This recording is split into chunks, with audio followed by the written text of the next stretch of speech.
They chose their king, their power was met, but we don't answer to Ottawa yet.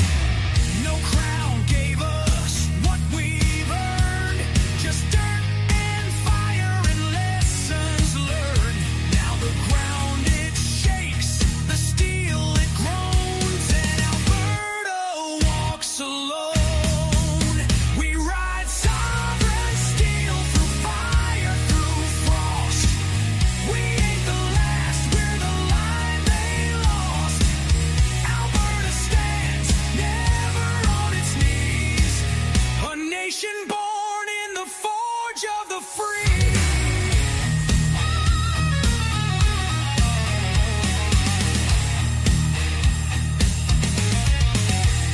From the rigs to the rails, the crops to the code, we lit their streets, we bore their load.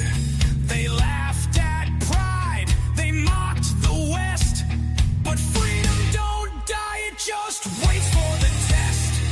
The cowboys ride, the farmers rise, 5 million strong under open skies.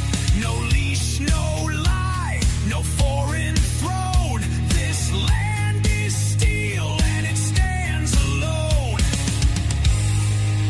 We ride sovereign steel through fire, through frost.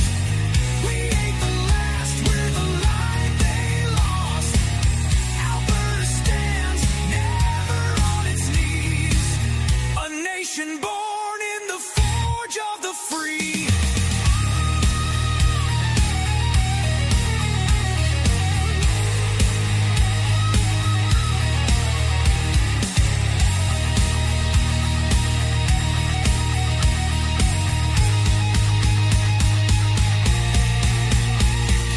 Kill the mountain, can't drown the plain, can't burn the spirit that won't be chained. He stares down east with a calloused hand and says, this time we draw the line in the land. We ride sovereign steel through fire, through frost. We ain't the last, we're the line they lost. Alberta stands.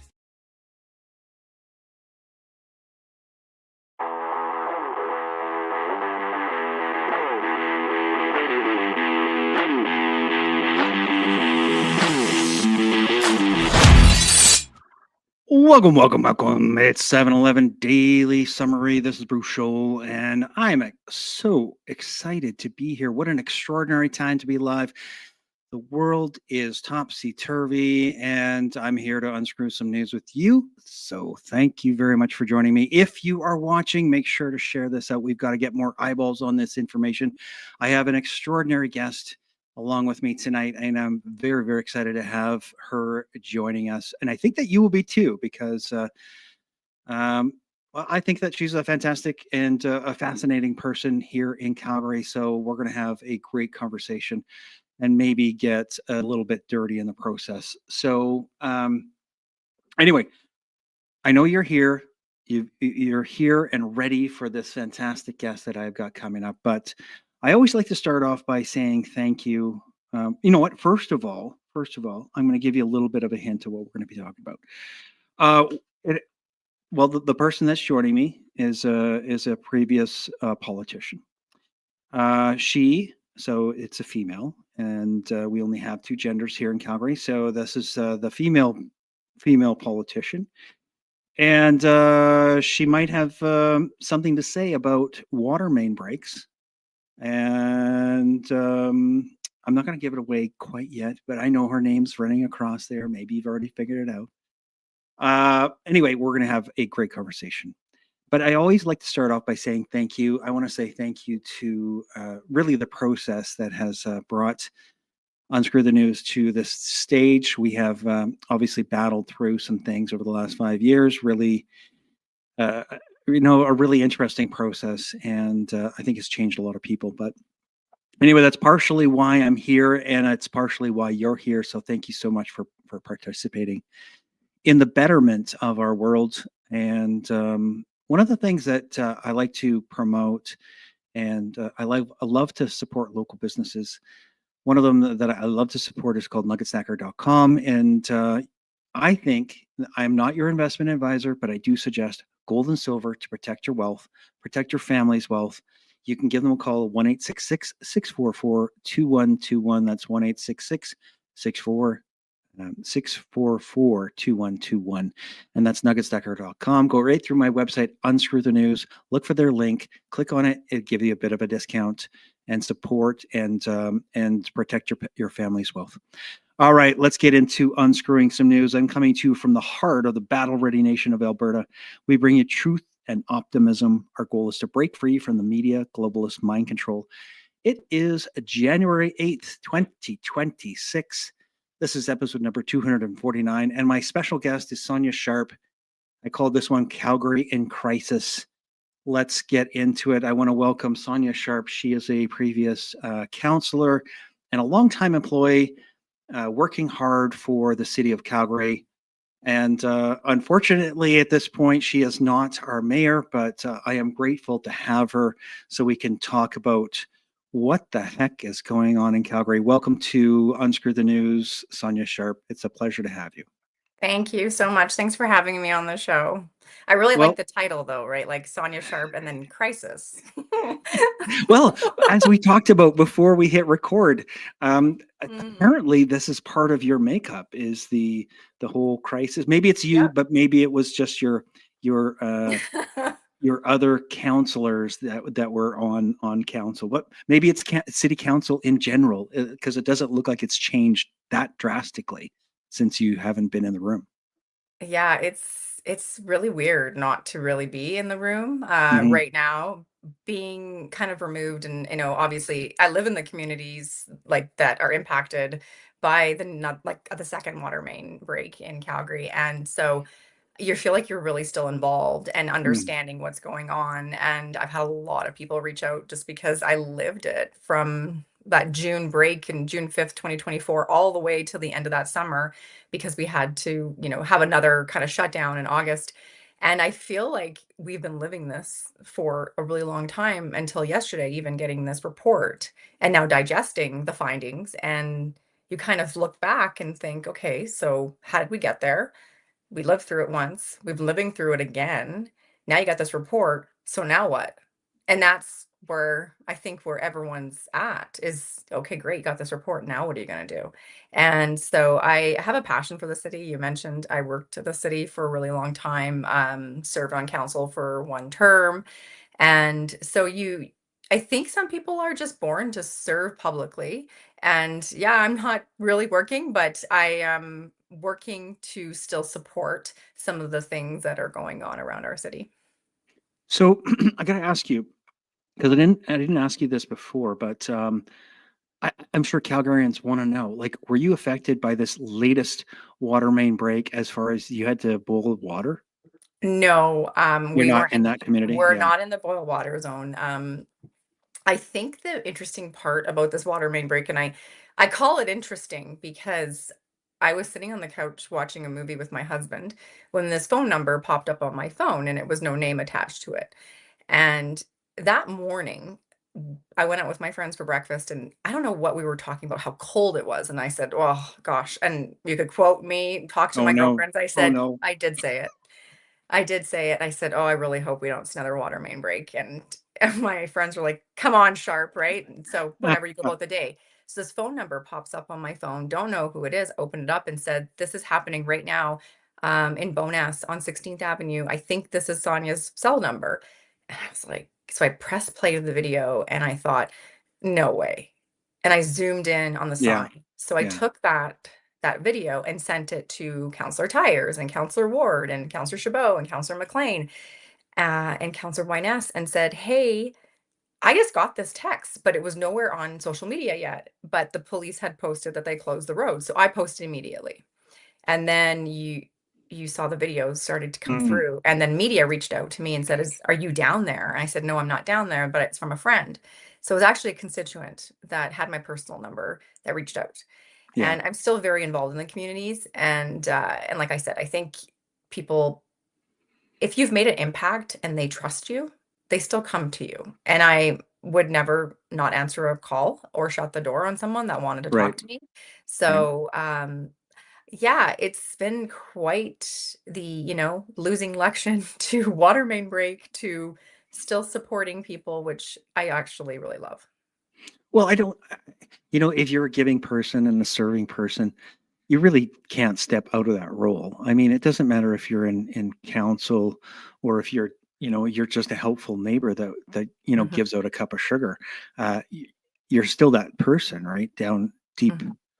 deep Yeah. down in your personality, that's who you are. So Yeah. that's what it seems like. The type of person that you are. I do care a lot. I care about my city. I care, my family lives here. I care about my communities. When I was campaigning, I focused a lot on public safety and just really bringing things back to the basics, which was obviously things like water and infrastructure. And, we live in such a beautiful city and, people move here from all over the place because they want a better life. And so, being on council and running for mayor, I feel like, I was that transition into being able to do something a little bit different. And I just, a part of me feels like I still have a lot of unfinished business, and whatever that looks like moving forward, I will find that path. But just to like not answer a phone call like that or a text and not send it to my colleagues who are in the position of power Right. would Right. have been wrong of me. And so I did, and right away they got on it, and I am still very good friends with a lot of them, and we talk, and and I'm always happy to help. I always tell them I'm not here to step on any toes, but I'm here to help. Only because like the institutional knowledge that I might carry is not on council anymore, right? Like I have 20 years plus 4. That's 24 years of Yeah. knowledge. And, you know, I feel like I can find reports in my brain and say, I might have written that one, I might have presented that one. And so, yeah, I care a lot, and I'm passionate about civic politics, and I'm passionate about serving the community. Can I ask you? This is a little bit outside of what I was going to ask you, Sure. but you brought it up, and it made me think because as a citizen of Calgary, the one question that rolls around, and I've probably posted it on X a number of times, but how is it that a city? And sorry, again, you have to step out of the role of counselor, Right. even though I'm going to ask you, um, you know, as the citizen, Sonya Sharp, Yeah. um, if you were looking at City Hall, my question to City Hall is we've been doing this for 150 years. And how is it possible that there's no experience for a rupture that happened last year for some sort of a contingency plan for some sort of a hey, this is what happens when we have a massive catastrophic water main break, and these are the plans that we should have some sort of a contingency plan. But, the officials that I kept hearing kept saying, "Oh, well, we learned lessons. Well, we learned lessons." It seems really odd that they keep saying that they learned lessons. Shouldn't they have already? And I know this is kind of a hard question, but if you Yeah. can answer, yeah, So you learned lessons, then what did you do with it? What did you do right, with the lessons you learned? I got kids, right? yeah, And for any parent out there, I always say you win and you don't lose, you learn. And so mm, like in my election, I didn't win, but I learned. I learned things that I would do differently like next time. Or, like my youngest was a goalie. What did you learn every time you walked off the rink and didn't win? What did you hmm, learn about that? And so the lessons you bring to yourself, you need to take that after and move forward and say, okay, so now what?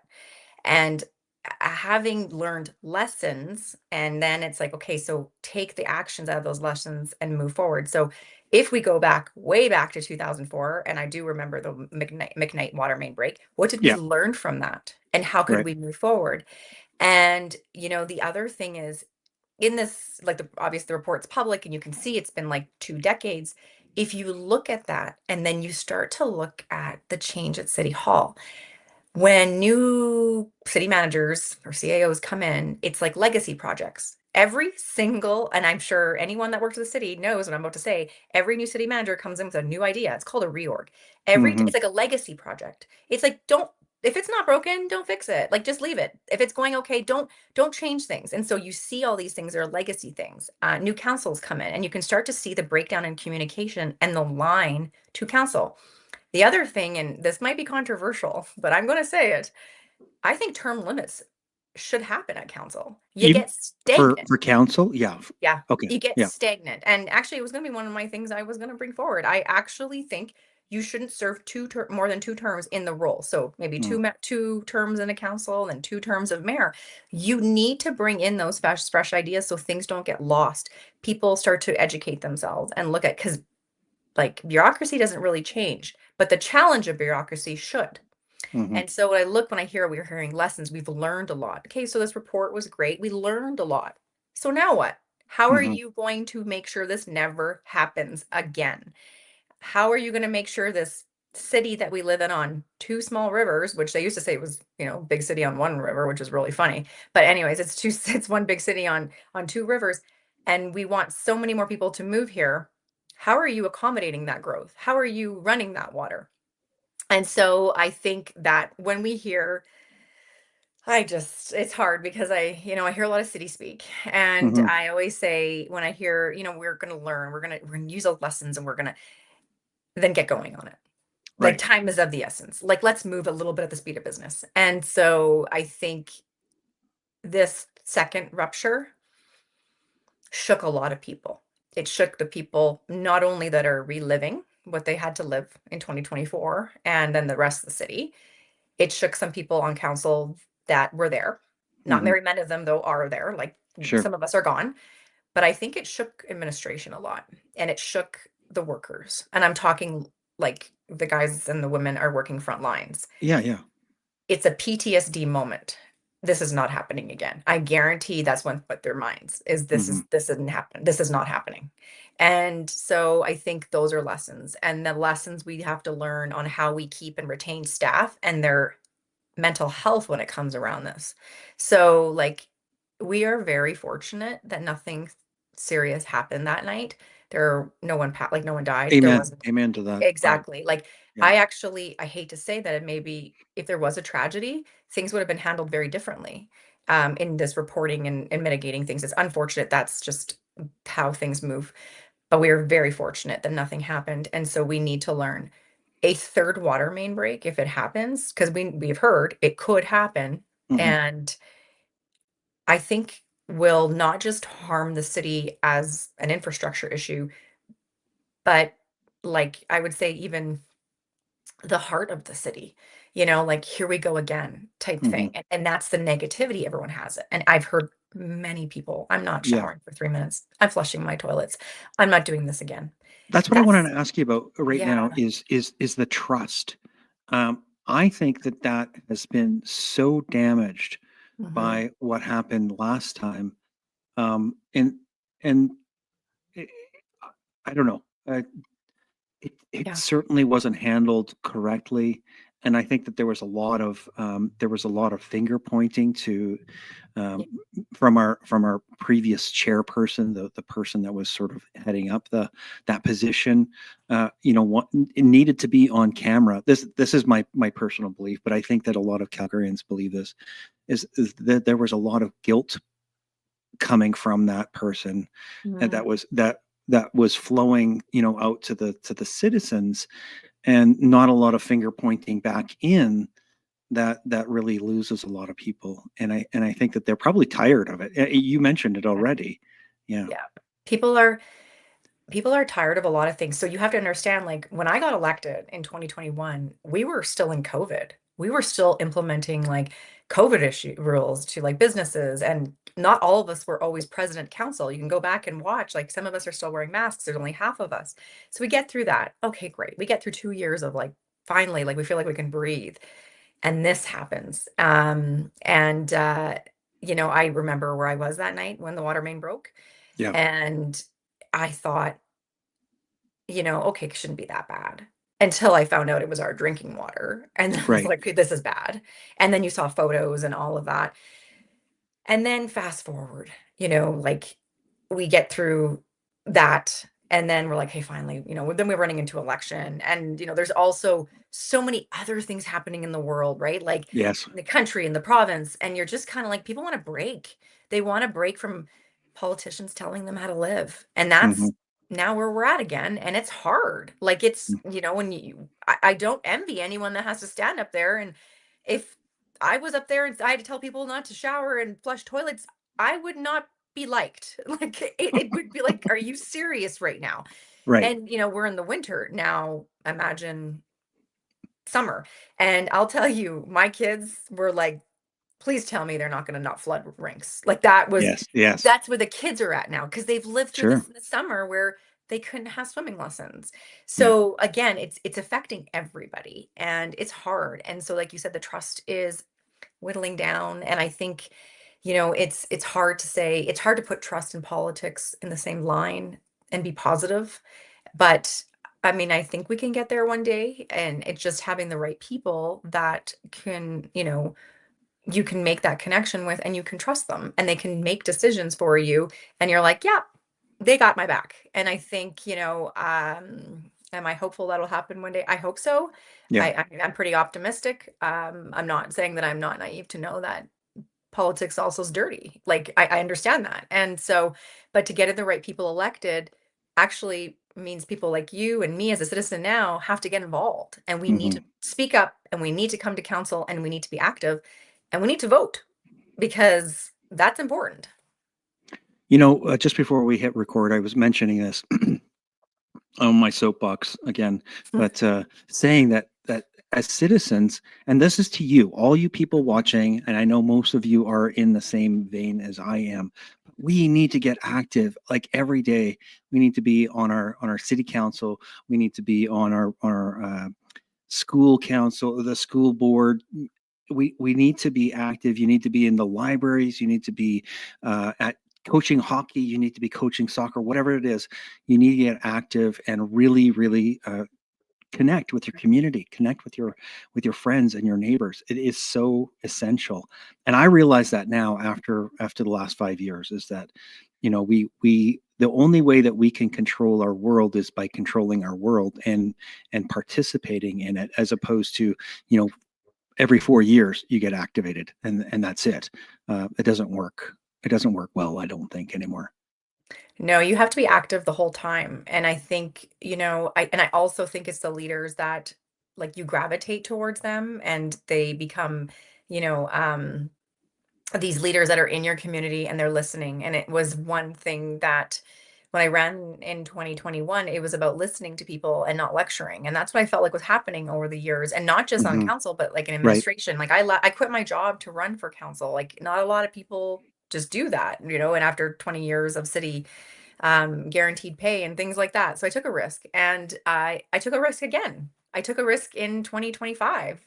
Could I have run for Ward 1 and won? Absolutely. I think I could have won. I think I had the trust of my citizens in Ward 1 to support me one more term, but I took that risk. And I think what's important is when you guys, the citizens, get involved. And I had people in the campaign that had never, ever, ever gotten involved in any sort of politics. They loved it. And they were Hmm. like at the doors and having these conversations. And it became where community was talking to community. Because if I wasn't at that door, my volunteer was at the door and they were talking about things that they liked. And then, like they became friends and it was Hmm. just building community. And I think that's really important. But you do need to be involved. And I say that to everyone. If you can vote, get involved. Even if you're just handing out pamphlets and just maybe getting to know your neighbors and what their interests are. And I think we've lost a lot of that over Sure, the we have. years. People Yeah. become too busy. That's the other thing. And that's normal. We're all Yeah. busy. We have jobs and we have families and we've got a lot to do. But when things go sideways, we get really involved. And so you've got to be there when the things are good and you've got Hmm. to be there when things are going sideways. Yeah, you got to be there and creating the relationships. Yeah. My wife wonders why I spend so much time talking to my neighbors, and I'm like, well, when the uh, shite hits the fan, I can count on my neighbors because I know everybody and I have all their phone numbers, and I can go around and knock on the door. And I think it was last March we had this that massive snowstorm, if you remember. Yes. I was 2 or 3 feet in my neighborhood, and Mhm. there's an older couple that I'm friends with, and I just went over and made sure that they were okay, and they didn't have to go out and go get groceries, Mhm. and that was, I think it's essential, right, to just take care of each other. So Yeah, anyway, it's important. um, we only have a certain amount of time with Sonya, so I'm going to try to Mhm. really hit some points here. One of the things I want to move on from talking about council so much. I want to talk about some of the things maybe around council, but one of the things I want to ask you about is when you're there, Mhm. do you feel, because from a person looking inside, or looking from the outside in, what I see and what I hope that we can change one day is it seems like administration was telling council what to do. Do you hear that from other people in your constituents? Yeah. Yeah.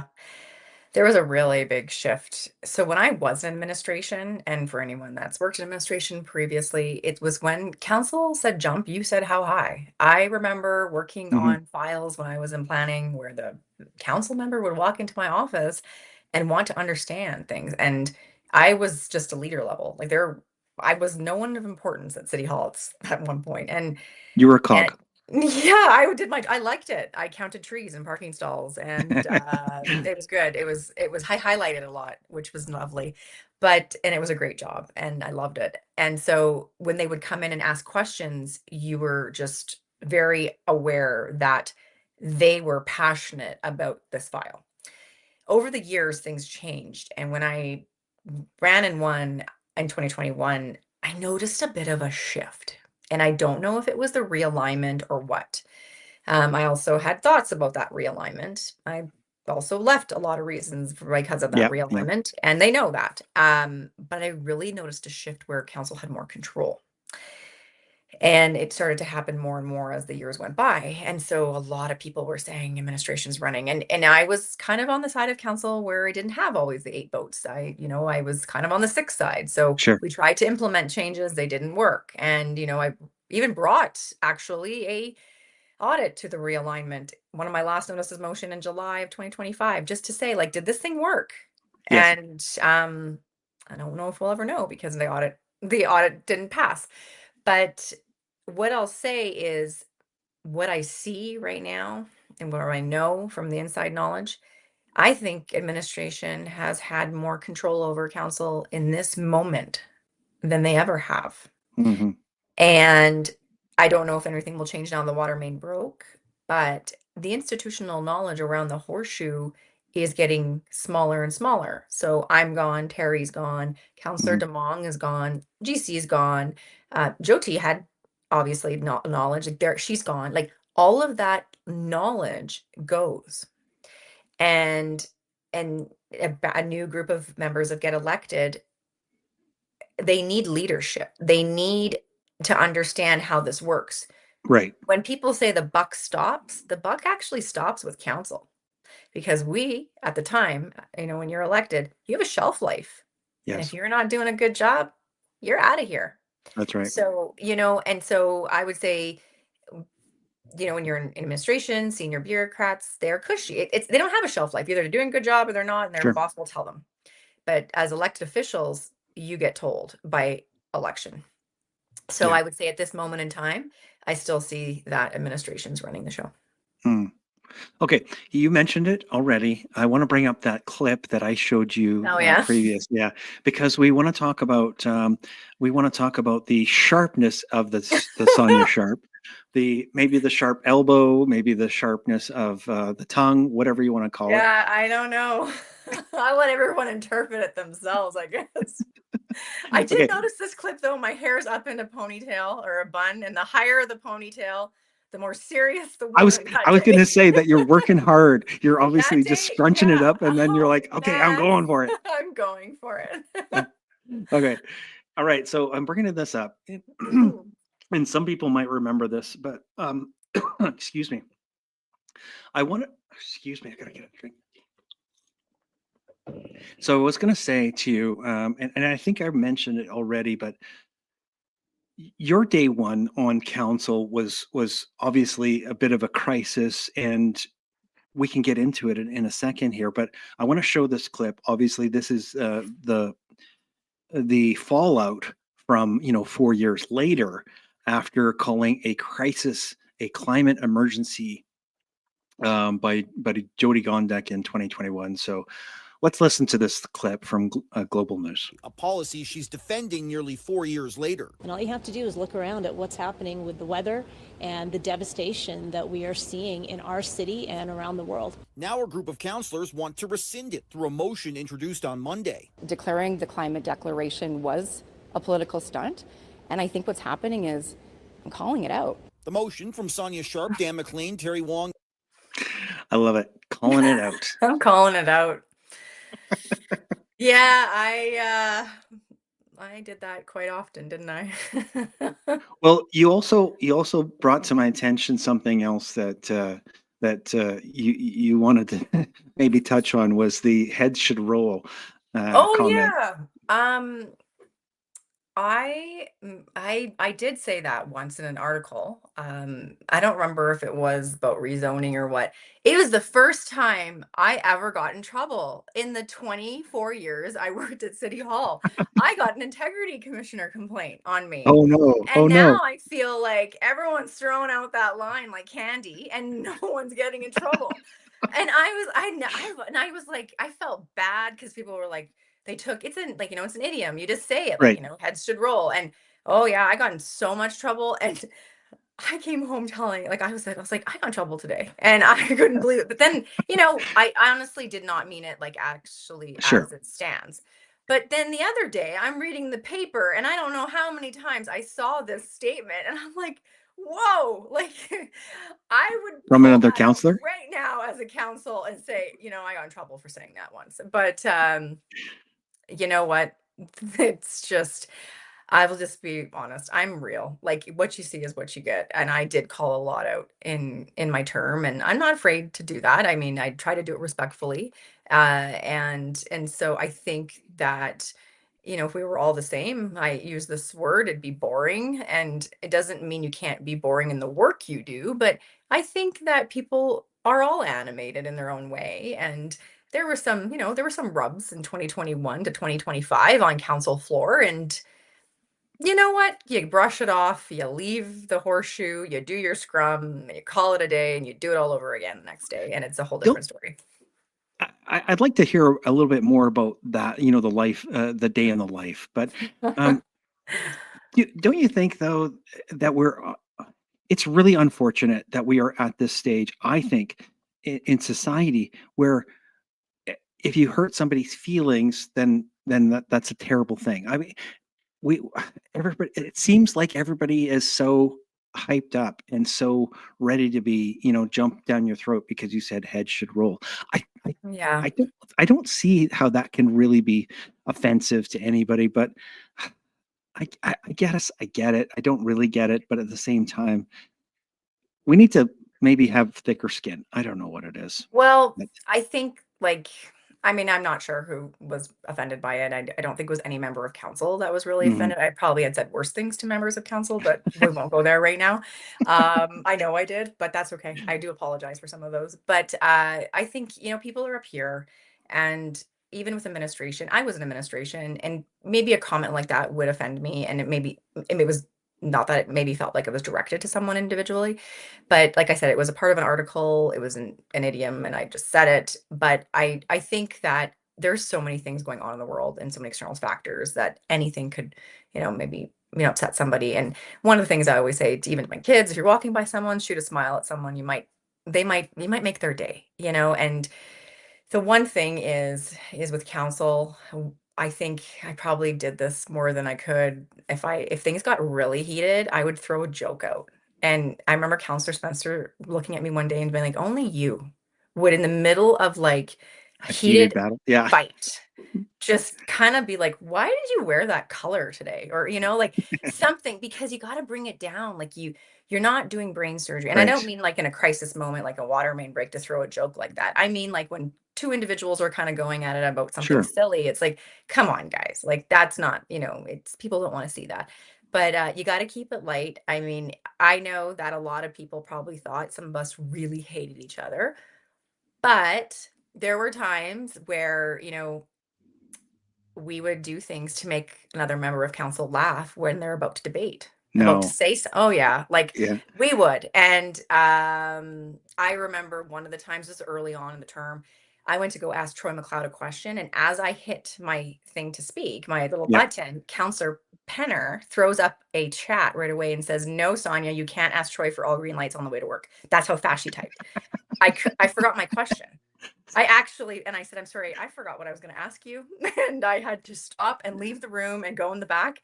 And things like that, you just kind of have to keep it light a little bit because things are heavy and conversations are heavy. And sometimes the community is mad at you about certain things. So you try to throw that in there once in a while.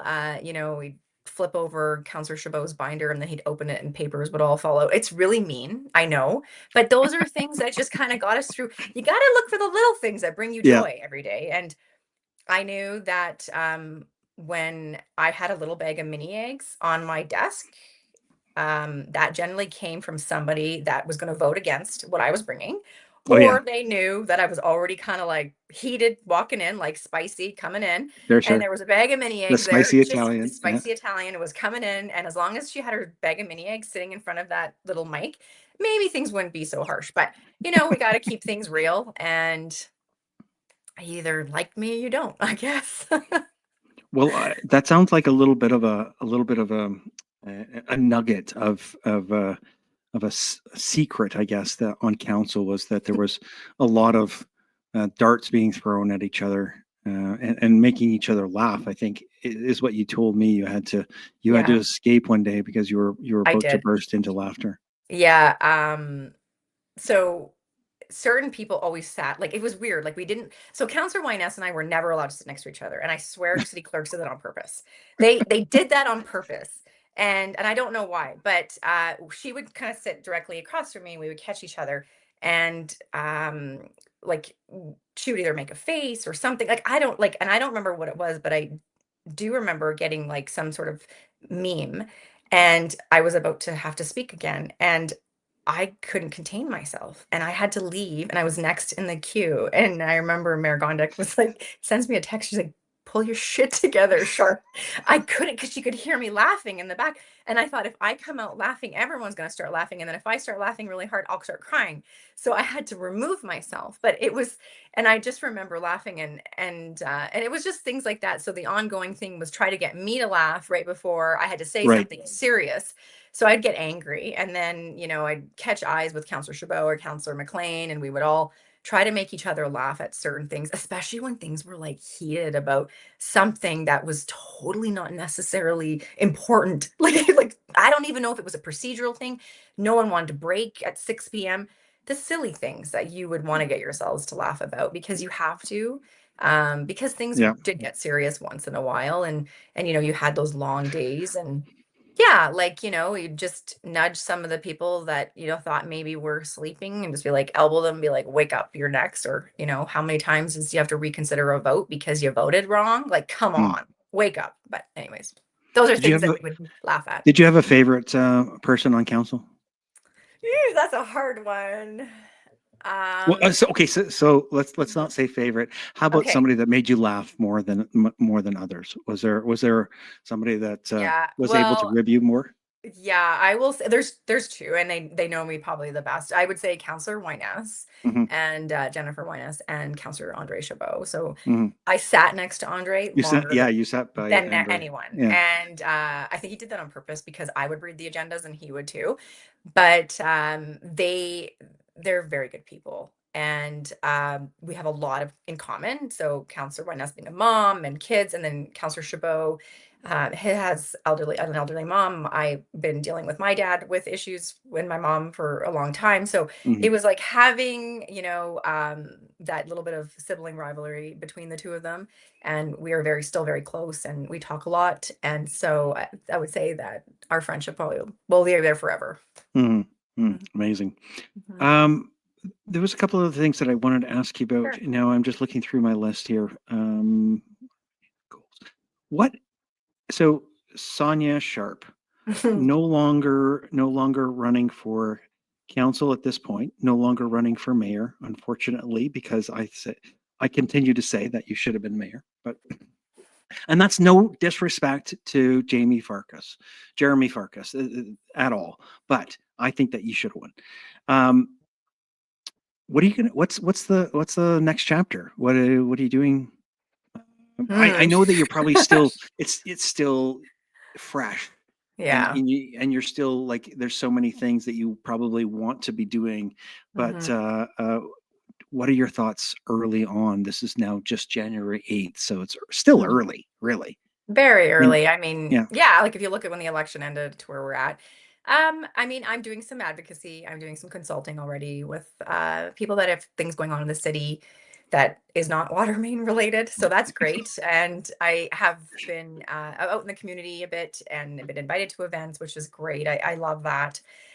I would say, I love civic politics. I love the city and I'm very passionate about it. And so I still feel like I have a lot of unfinished business and Mhm. what that looks like moving forward, I don't know yet. But I always say, look at every opportunity at every angle. Don't make any knee-jerk reaction decisions. I don't generally do that. I think about a lot of stuff. I have a lot of conversations with people. And so I know where my passion lies. And I would say if you were going to remove yourself completely from wanting to be involved, we probably wouldn't even have this podcast. And so sharing my passion Yeah, for sure.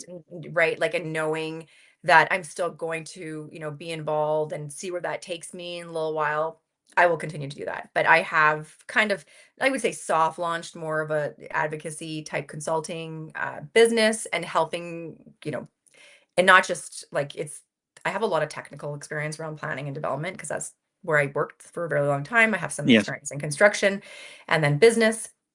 So I've been working with some members, not just in the community, but in the city on just ideas of what they could do, not just to get involved in politics in general, but is it an opportunity where they might want to run in the future? So there's lots to think about. We also are kind of waiting to find out what the province is going to do with Bill 20, which included the party system that we created. I'm an Yes. executive director to Communities First. So what are we going to do with Communities First? What does this look like moving forward? And so those are still some things kind of sitting there on the side, and those will obviously we'll get some answers from the minister here moving forward on if they're going to keep the party system for the next election, if they're not. But I will say that I do still enjoy watching from a distance and being involved and being there for my friends on council, and not just my friends on council, but I do have members of administration that are really good friends of mine, and just asking for advice. I have been asked to be in certain roles and run for certain positions, but I know when the time is right what I'll do. Mm. hmm So you already know? Is that what you said? Well, I mean, I would say that if I like, I have a passion for civic politics. I'll Yeah. put it that way. Yeah. But I know that there might be more elections coming up in different levels of government. I always evaluate. The reason I love civic politics is because it's the closest to the people and Mm. it's the biggest impact. And I know the hours are long and the pay is not great, but you don't do it for that. You do it for the relationships you're building, the things you're seeing, the crisis you might be involved in and where you can support. And so I think there's certain people built for certain things. And I think I know what I'm built for. And if I completely removed myself, I don't even know what I would do. Everyone asks me, would you go back into construction? Would you run your own business? But I like fixing things. I like being involved in building things, Mhm. but at a governance level. And that's what I've learned about myself. So is that what you did before your business experience before was construction? Yeah, we had construction business and an advertising business in British Columbia. I So see. I had a bit of everything, but it's always been like customer focused. And every single thing I've done has always been, front facing and, Mm. customer service. And and even at City Hall, I worked third floor City Hall permit department. Then I moved into the back and did some work. Then I worked the business and local economy, which I worked with businesses, especially during COVID. Then I ran for council and was a counselor. And so I would say everything I've done has been customer service. But being a member of council is customer service. You It have is. constituents Yeah. you're serving. So I always say it doesn't matter what your title is. Leadership comes in so many different shapes and sizes and forms, and title doesn't really matter. You can be a leader anywhere in an organization. And so I know that certain titles come with more authority or power, but anyone can be a leader. And so I've also have spoken to students about stuff like this and just said you can shape your way in just being very like authentic and being yourself and knowing what your goals are. And so, yeah, I mean, I have no regrets over the last, 24 years or running for mayor. I'm really happy that I did it. I don't look back and think, oh gosh, I shouldn't have. I don't regret that at all. Yeah. I went through a week there. I was upset. I mean, you're upset because you lost. It's like when losing the hockey game or something like, I was upset. I can't say I'm not gonna deny it. Yeah. I was, and you think like, what could I have done differently? And then I stopped doing that. You can't do that. That you'll go down a rabbit hole if you start doing that. But I just, I spent a week of just, okay, you know what? Gonna figure this out. And I don't cry over spilt milk. I was raised by very strong parents and just thought, you know what? Yeah, things happen for a reason. Gonna move on and we'll see where this goes, but you can't dwell. And I No. remember being at an event about a week after the recount was done and the new swearing in ceremony, and a politician that's running for the leader, or I would say the leader of a province, one of the leader of the opposition, I guess you can say, he Mhm. said to me, who's known me well, he said, wow, he was like, you freakishly bounced back from losing an election. And I said, what was I going to do? Sit at home and cry? Yeah, It's not my exactly. style. Yeah. It's just not. It's not how I'm wired, I guess you can say. And so Mhm. I'm really looking forward to the things that are out there. And I am now in control of kind of my next, I would say, destiny, like the next destiny or where I plan on going and what I want to do. But I would say that I will still be involved and we'll see where that takes me. Well, that's awesome. We look forward to having you in the city, obviously, and Thank you. perhaps being in a different role in the council. That would be amazing. Whatever it is. Okay, I have one last question for you, and I know Sure. you got to go, That's okay. but it's a big one. Oh, So you have 2 children. yeah. What would you like your children to know, or what would you like your children to think about your mom from Oh, council, and what would make you feel like you're fulfilled as far as the mhm. role in the city, because obviously you do it not just for you don't just do it for your neighbor, you do it for your children, right? So that there's a Yeah. great city to grow up in. That's a really big question. I think, you know, they learned a lot during the election, Hmm. and they both said, "Mom, you didn't lose." And I remember my oldest said, "You're the toughest, your toughest mom out there to put yourself out there and No come kidding. so close." And I think it was important for them to see that. My youngest son, he'll probably get mad for me sharing this, but he did write in his little book for school, said one of his saddest moments of 2025 was watching his mom work so hard and lose. And I Mm, said, "Don't be sad about that. You should be thankful and happy that your mom did that, right?" And so the lessons they learned from that. But one of the things that'll always be here, I would say that they are super excited about, and I know it's controversial, but I can say it anyways, is the event center. mhm. Your mom did that. I mean, Yeah. I brought something back from the dead and got it across the finish line unanimously. And I know there's controversy around that, but that's okay. But one day they'll sit in that building and say, you know what, my mom was the chair of the event center committee, and here it is. And so Yeah. there were Amen. tough moments, but there's happy moments, and those are the ones you have to cherish. Good for you. Yeah, That sounds fantastic. uh you. I think that this has been a great conversation, and I really appreciate you opening up and sharing, because it's Thank you. I thought it's been very enlightening, and we had a bit of laughs too, because it was We did. we had the opportunity to hear about the sharp elbows. Yeah.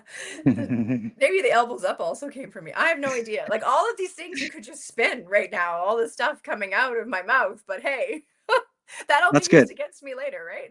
Yeah, well, what can you do? What can you do, right? I mean, you gotta put your best foot forward and hope for the best.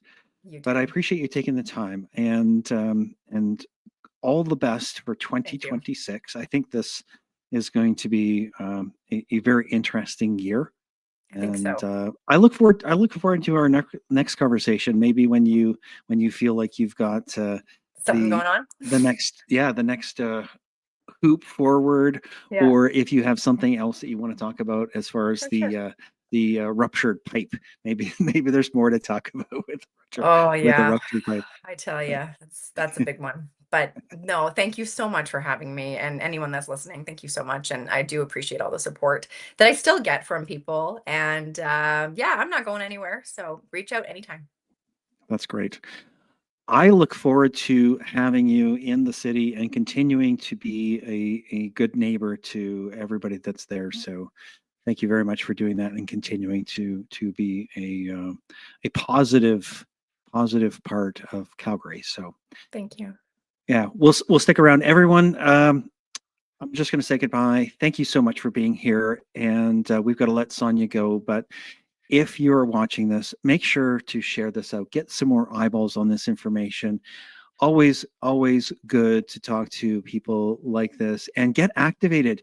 My goodness, if you aren't motivated to get out there and get off your duff, I don't know what else to do, because I keep saying that on almost every night that I do this. But anyway, I always say, let's stay sane together. Keep your head on a swivel. And this is Bruce, and I'm out of here. Thank you so much for watching Unscrew the News. I appreciate your participation in freedom in Canada. Share this information and help others to wake up. God bless.